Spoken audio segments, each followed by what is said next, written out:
মাইগ্রেনের কিন্তু বিভিন্ন টাইপ আছে এবং এক টাইপে কিন্তু এক রকম সিমটম দেখা যায়। যেমন একটা আছে রেটিনাল মাইগ্রেন, এখানে চোখের সমস্যা হয়। একটা আছে হচ্ছে মাইগ্রেন কমপ্লিকেটেড মাইগ্রেন, এখানে আরও জটিলতা দেখা যায়। এছাড়া দেখা যাচ্ছে ভেস্টিবুলার মাইগ্রেন বলে একটা বিষয় আছে, এটা আর এক রকম। আবার অনেক সময় আছে হচ্ছে হেমিপ্লেজিক মাইগ্রেন। আমাদের দেখা যায় স্ট্রোকে কিন্তু শরীরের এক পাশ অবশ হয়ে যায়। কোনো মাইগ্রেনে কিন্তু এরকম হতে পারে, দেখা যাচ্ছে শরীরের এক পাশ অবশ হয়ে যাচ্ছে, এরকম কিন্তু দেখা যেতে পারে।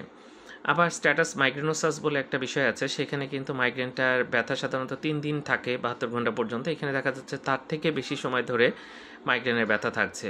যাক, এরকম হলে ভালো একজন নিউরোলজিস্ট দেখাবেন, এগুলো ভালো চিকিৎসা আছে এবং চিকিৎসা করলে কিন্তু রোগীরা সম্পূর্ণ সুস্থ থাকতে পারে।